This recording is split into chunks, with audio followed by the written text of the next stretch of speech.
आज मैं चर्चा करूंगा कि कैसे पार्टी तंत्र लोकतंत्र पर हावी हुआ। तो सबसे पहले तो मैं यह बताना चाहूंगा कि संविधान में कहीं भी पार्टी शब्द का उपयोग नहीं किया गया है। महात्मा गांधी का यह मानना था कि कांग्रेस पार्टी को भंग कर दिया जाना चाहिए। चूंकि पार्टी को का यूज करके सत्ता में स्थापित बना रहना एक बहुत बड़ा कारण था, तो ये पार्टियां प्राइवेट कंपनी में कन्वर्ट हो गई, पारिवारिक कंपनियों में कन्वर्ट हो गई और कई बार इन पार्टियों का ये कठपुतली बन गई जिनका नियंत्रण कहीं बाहरी शक्तियों के हाथ में भी पहुंचा है। ये पार्टी जो परिवारवाद को चला रही हैं, जो प्राइवेट कंपनी के बतौर चल रही हैं, इन्होंने लोकतंत्र को पूरी तरह से अपने अंदर जकड़ लिया है। इसके लिए कहीं ना कहीं हमको यह समझना होगा कि सबसे पहले इन्होंने हमको जो ट्रांसफर ऑफ पावर हुआ वो इंडिया इंडिपेंडेंस एक्ट 1947 जो कि ब्रिटिश पार्लियामेंट में 17 जुलाई को पारित किया गया था। 18 जुलाई को उसे क्वीन की एसेंट मिली और उसी के तहत दो डोमिनियन स्टेट क्रिएट हुई ब्रिटिश साम्राज्य के अधीन। पहली जो है भारत थी और दूसरी पाकिस्तान। अंग्रेजों ने अपने नियम के तहत अपने चुने हुए व्यक्ति को सत्ता दी, तो जवाहरलाल नेहरू अंग्रेजों के द्वारा चुने हुए व्यक्ति थे। कैबिनेट मिशन ने यह रिपोर्ट ब्रिटिश पार्लियामेंट को दी थी कि जवाहरलाल नेहरू एक दुर्बल चरित्र के व्यक्ति हैं, उन्हें आसानी से अपने हिसाब से ढाला जा सकता है, ब्लैकमेल किया जा सकता है। लिहाजा जवाहरलाल नेहरू अंग्रेजी पढ़े लिखे हुए युवक हैं, विदेश ब्रिटेन में पढ़े हुए हैं, वो हर तरीके से ट्रांसफर ऑफ पावर के लिए सबसे उपयुक्त व्यक्ति हैं। अब ये देखिए कि अंग्रेजों की चाल कि जब उनके द्वारा सिलेक्ट किए व्यक्ति को वर्किंग कमेटी में 0 वोट मिलते हैं, सरदार पटेल को 12 वोट, 2 वोट कृपलानी को, एक तीसरा वोट किसी अन्य को मिलता है और जवाहरलाल नेहरू को 0 वोट मिलता है, फिर भी अंग्रेजों ने अपनी जोड़ तोड़ के तहत अपने चयनित व्यक्ति को 0 वोट मिलने के बावजूद भी प्रधानमंत्री के रूप में स्थापित कर पाया। और जैसा कि मैंने बताया है, इस काम के लिए उस समय के लॉर्ड वाइसरॉय जो लॉर्ड मिस्टर बोवेल थे, उनको हटा के लॉर्ड माउंटबेटन जो उस समय बर्मा में तैनात थे, वहाँ से विड्रॉ करके उनको as a viceroy of India लाया गया और Lady Mountbatten, Edwina Lord Mountbatten के माध्यम से पूरी चीज़ें मैनिपुलेट की गई और जवाहरलाल नेहरू को 0 वोट मिलने के बावजूद भी वह देश के प्रधानमंत्री के रूप में स्थापित हो गए। उन्होंने संविधान में भी बहुत सारा जो है ऐसी चीज़ें डाली जो इक्वलिटी के विरुद्ध थी। भारत पिछले 500-600 सालों से सबसे ज़्यादा जो है पीड़ित हिंदू था। हिंदुओं को लूटा गया, हिंदुओं की महिलाओं के साथ बलात्कार हुआ, हिंदुओं के धर्म स्थानों को जो है तोड़फोड़ की गई, उन्हें मस्जिदों में बदला गया और ढेर सारे हिंदुओं को क्रिश्चियंस में बदला गया और मुस्लिम में बदला गया। तो सही मामले में स्वतंत्र भारत जब मुस्लिमों के लिए एक अलग से पृथक राज्य जो है इसी आधार पर बनाया गया था, उनकी पॉपुलेशन के आधार पर उसे जो है ना क्षेत्रफल दिया गया था, इसके बावजूद अंग्रेजों की भूमिका के तहत जो संविधान बनाया गया, उस संविधान में राइट टू इक्वलिटी होने के बावजूद भी कि देयर विल बी नो जो है differentiation on account of the caste, creed, religion etcetera, उसी संविधान में 25 से 30 आर्टिकल में वो सब प्रावधान डाल दिए जिसके आधार पर जो है ना इनइक्वालिटी की गई। और जिस धर्म को सबसे ज़्यादा प्रश्रय की आवश्यकता थी, संरक्षण की ज़रूरत थी, फ्लरिशिंग की ज़रूरत थी, उसको सबसे ज़्यादा कुठाराघात किया गया। इस देश के साथ इतना बड़ा विश्वासघात हुआ कि 1991 में वर्शिप प्लेसेस एक्ट जो है लागू हुआ और उसमें मात्र 8 क्लॉज हैं, जिसके तहत कहा गया कि जो स्थान जिस धर्म के लिए प्रयुक्त हो रहा है 15 अगस्त 1947 को राम जन्मभूमि अयोध्या को छोड़ के अन्य किसी प्रकरण में जो है कोई संज्ञान कोर्ट नहीं लेगी। मुझे हमेशा ये लगता है कि यह लगभग ऐसी ही बात है कि भारत माता के चेहरे पर इन आताताइयों ने बहुत जख्म दिए, तेजाब डाला, उसकी संतानों की हत्या की, उसकी जो महिला संतानें हैं उनके साथ बलात्कार जैसे हीनस ऑफेंस हुए, धर्म स्थानों के साथ तोड़फोड़ कई बार की गई और बहुत सारे धर्म स्थानों को, मंदिरों को मस्जिद में कन्वर्ट कर दिया गया। लेकिन देखिए कितनी कुत्सित चाल है कि किसी ने जिस समय ये किया उस समय आप मजबूर थे, आपने वो बल अपने अंदर पैदा नहीं किया था कि आताताइयों की संख्या बहुत कम थी और उन्होंने कई बार आके आक्रमण किया और हम लोग इतने भीरू किस्म के लोग थे कि हमने जो है उनके मुकाबले के लिए कोई तैयारी नहीं की और उनको 15-15, 16-16, 17-17 बार ऐसा करने दिया। जो भी हो, आज हम एक स्वतंत्र देश बन गए थे, तो ऐसा कोई भी जगह नहीं बचना चाहिए जो इन आताताइयों ने अपने बल से नष्ट किया हो, जिसको मस्जिद में कन्वर्ट किया हो। ऐसे चाहे यदि 4000 जगह हैं तो वो सभी 4000 जगहों को मुक्त किया जाना चाहिए।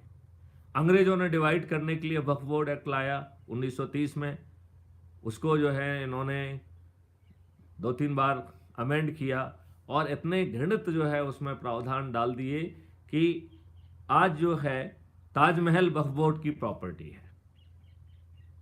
ये किसी वक्फ बोर्ड की प्रॉपर्टी कैसे हो सकती है? उसे आर्कियोलॉजी सर्वे ऑफ इंडिया जो है मेंटेन कर रही है और उसका धन जो है ना वक्फ बोर्ड के पास जा रहा है। और मंदिरों के साथ इसका उल्टा हो रहा है। मंदिरों में जो हिंदी अनुयायी इतनी बड़ी संख्या में दान करते हैं, वो पैसा सरकार के पास जा रहा है।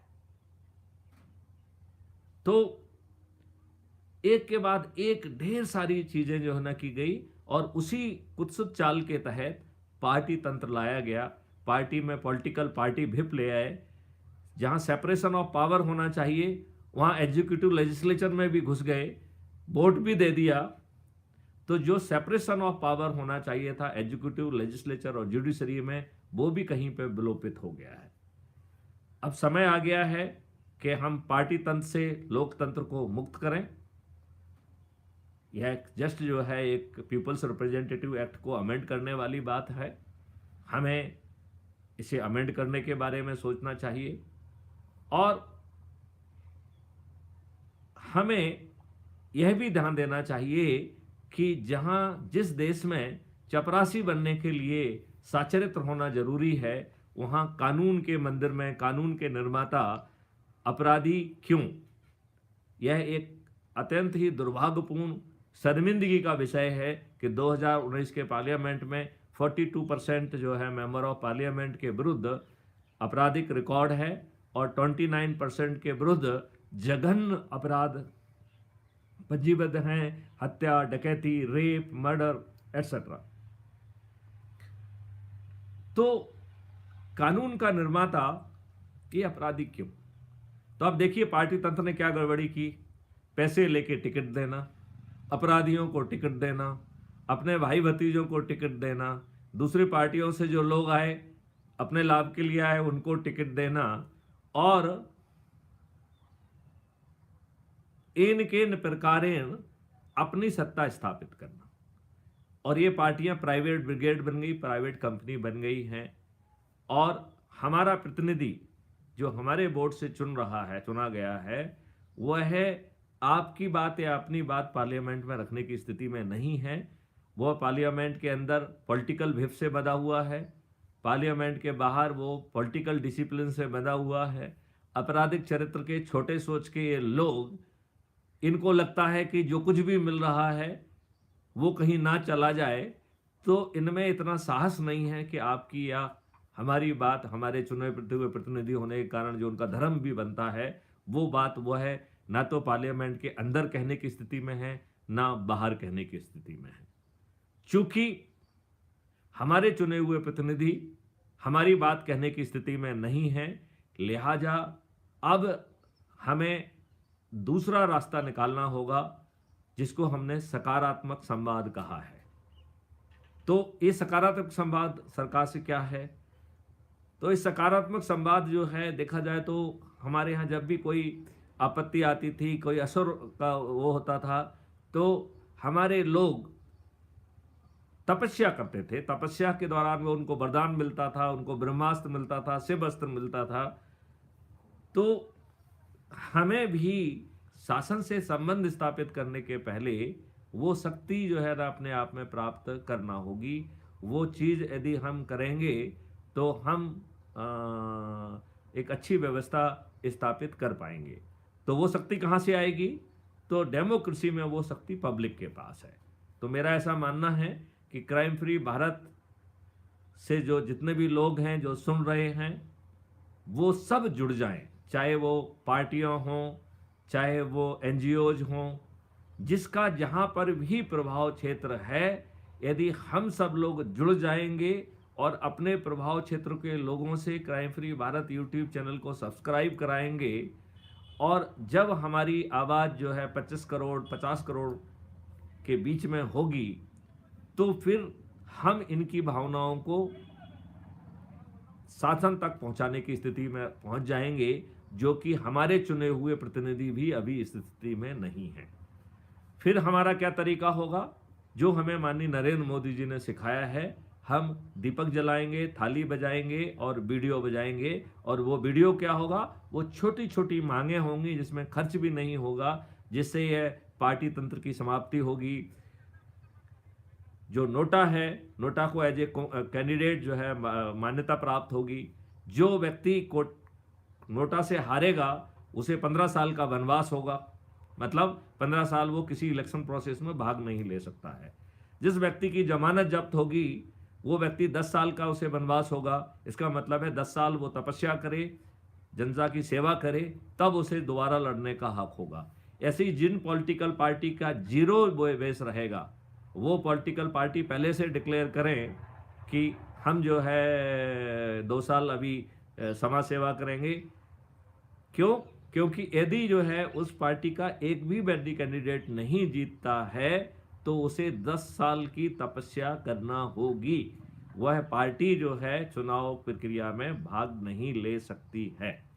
और वैसे भी पार्टी तंत्र विहीन जो है डेमोक्रेसी की हम बात कर रहे हैं, तो पार्टी आगे चल के इन पार्टी के रिप्रेजेंटेटिव नहीं होंगे हमारे नुमाइंदे। ये पार्टी जैसे आरएसएस है, ऐसा चरित्र का निर्माण करे, और फिर जो व्यक्ति हैं वो व्यक्ति जो है वो पार्टी चिन्ह पे नहीं लड़ेंगे, वो अपने इंडिपेंडेंट चिन्ह से लड़ेंगे। और पार्टी केवल उनके ऊपर एक इनफॉर्मल इन्फ्लुएंस जो चरित्र निर्माण का है वो कर पाएगी। और ये प्राइवेट कंपनियां जो है, ये प्राइवेट जो है कंपनियों के बतौर जो है ना पार्टियां पेश नहीं आ पाएंगी। तो ये छोटे छोटे जो सुधार हैं, इन सुधारों को एक सीरीज लिंक में बनाई जाएंगी और कहा जाएगा कि एक महीने में ये करना है, दूसरे महीने में ये करना है, तीसरे महीने में ये करना है। और शासन के पास कोई पिटीशन देने के बजाय, कोई प्रस्ताव देने की बजाय, उसे जो है थाली बजाकर, दीपक जलाकर और वीडियो बजाकर जो है कहा जाएगा। यदि शासन चेतन होगा, इतने सारे जन भावनाओं के तहत उसे ऐसा लग रहा होगा कि उसे ये काम करना चाहिए, और यदि वो यह काम कर देता है, तो क्राइम फ्री भारत शासन के का यशोगान करेंगे, शासन के फेवर में दीपक जलाएंगे, थाली बजाएंगे और वीडियो भी चलाएंगे। यदि अज्यूम करिए कि सत्ता के गुरूर में उन्हें लगता है कि हम क्यों क्राइम फ्री भारत की बात सुने, और वो उसे नज़रअंदाज करते हैं, तब हमें उन्हें बेबस करने की कोशिश करेंगे। हम उनका उन काम को ना करने के लिए हम भर्त्सना करने की कोशिश करेंगे। हम काली पट्टी बांधेंगे, काले झंडे दिखाएंगे और उनकी भर्त्सना के वीडियो थाली बजाकर, दीपक जलाकर चलाएंगे। हम उनको अपने किसी प्रोग्राम में नहीं बुलाएंगे, चाहे वो टैक्स पेयर के पैसे गाड़ी से गाड़ी भेजें, नाश्ता कराएं या 500 रुपए जो जैसा कि आजकल हो रहा है वो भी दें, तो भी उनके प्रोग्राम में नहीं जाएंगे, उनके दरबार की शोभा नहीं करेंगे। और जब हमारी संख्या 50 करोड़ या उससे अधिक होगी तो हम हर गली और हर कोने में होंगे। तो जब ये लोग जो कि सत्ता के गुरूर में हैं और जब भी किसी भी काम से उस क्षेत्र में जाएंगे तो हमारे लोग कहेंगे काले अंग्रेज वापस जाओ, काले अंग्रेज वापस जाओ। इसके बावजूद भी यदि सत्ता के मद में, ये गुरूर में यदि हैं और फिर भी नहीं सुनते हैं, तो क्राइम फ्री भारत 545 तपस्वियों को, समाज सेवियों को, जो कि विभिन्न उसके होंगे, जो कि समाज सेवी होंगे, वकील होंगे, इंडस्ट्रियलिस्ट होंगे, एग्रीकल्चर साइंटिस्ट होंगे, किसान खुद होंगे, तो सभी जगहों से चुनिंदा जो है ना 545 लोगों के साथ जो है फिर जो है इनको हराएंगे 2024 में। और जो भी पहले से सोचा हुआ है उसे करके पार्टी सिस्टम को खत्म कर देंगे। वर्तमान तरीके का पार्टी सिस्टम नहीं रहेगा। पीपल्स रिप्रेजेंटेटिव एक्ट में वो सब आवश्यक संसाधन जो है संशोधन किए जाएंगे जिससे कि अपराधी कानून के निर्माता ना बने, पार्टी तंत्र जो है लोकतंत्र पर हावी ना हो पाए, खर्च विहीन चुनाव व्यवस्था हो, टैक्स फ्री इकोनॉमी हो और जहर विहीन एग्रीकल्चर हो। हम जो है अमृत को पैदा करें और एंड टू एंड जो ज्वाइंट वेंचर कॉन्सेप्ट है क्राइम फ्री भारत का, उसके तहत हम अमृत को अमृत के भाव में बेचें और उसका पूरा लाभ जो है वो किसानों तक पहुंचे और जो बीच में सेवाएं दे रहे हैं उनके सेवाओं के अनुरूप उनको वो मिले।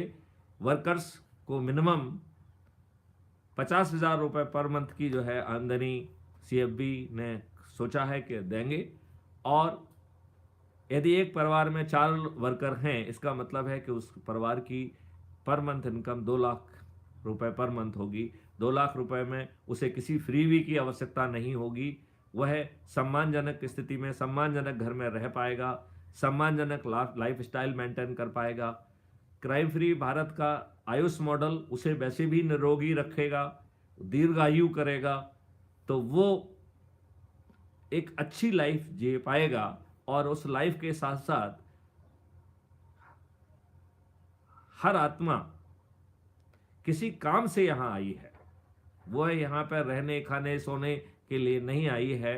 तो जो स्पिरिचुअल मकसद है, क्राइम फ्री भारत ये भी कोशिश करेगा कि जब ये सब पूरा हो जाए तो आत्मा जिसके लिए यहाँ आई है, आत्मा यहाँ करेंसी कमाने के लिए नहीं आई है, आत्मा जो है यहाँ किसी अन्य काम से आई है। तो क्या वो स्पिरिचुअल जर्नी भी जिस हद तक संभव हो सके, क्या वो पूरी हो सकती है, यह भी प्रयास किया जाए।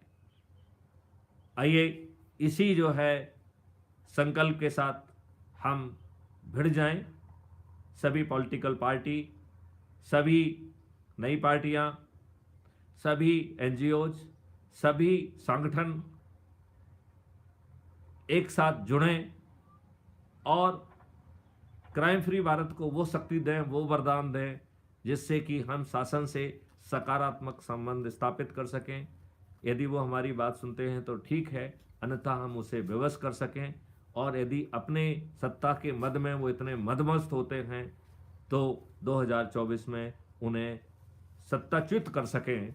और यह काम भी बहुत अस्थायी तरीके से किया जाए, क्योंकि इसके बाद पार्टी तंत्र से जो है लोकतंत्र को मुक्त कर दिया जाएगा। लेजिस्लेचर, एग्जीक्यूटिव और जुडिशरी का टोटल सेपरेशन होगा।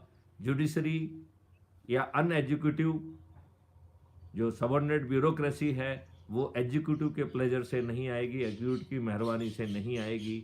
उसके लिए जो है इन तीनों अंगों को जो है ना सेपरेट किया जाएगा। जो मंत्री हैं जो कि एग्जीक्यूटिव कैटेगरी में आते हैं वो लेजिस्लेचर में, पार्लियामेंट में बैठ के कानून नहीं बना पाएंगे। वो कानून का ड्राफ्ट तो देंगे लेकिन लेजिस्लेचर अपने विवेकानुसार उस पर बहस करके कानून बनाएगी। हम जुडिशरी हमारी वो मेरिट बेस्ड रहेगी। अभी जो पॉलिटिकल सिस्टम की कृपा पात्र बन के जो जुडिशरी आते हैं, जो जज बनते हैं, जो कम उम्र में जज बनते हैं, वही हाई कोर्ट के चीफ जस्टिस बनते हैं, वही जो सुप्रीम कोर्ट के जज बनते हैं और आगे चल के चीफ जस्टिस इंडिया बनते हैं। मुझे लगता है कि इस व्यवस्था में आमूल चूल परिवर्तन की आवश्यकता है। आओ इन सब जो है मूल मुद्दों पर भी हम चर्चा करें, तभी हम सही मायने में अपराध मुक्त जो है भारत स्थापित कर पाएंगे, हम समृद्धशाली भारत स्थापित कर पाएंगे, हम पार्टी मुक्त लोकतंत्र, अपराधी मुक्त राजतंत्र,